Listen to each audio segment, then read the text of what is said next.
can find people on LinkedIn, right? Find some people that are the marketing directors or the talent directors or, things like that, and reach out to them.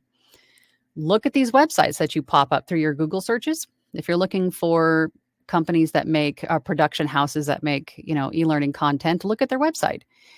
Who are the people? Most of them have, an about us or meet the staff, that kind of a thing.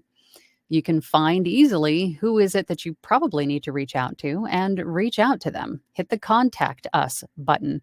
Discover whether or not they have in-house talent or if they outsource for talent, if they have like a roster of talent that they use, and if they have room on their roster for you. But I should say, before you even do that, make sure that you have demos, samples, a portfolio link, right? If you have a page on your website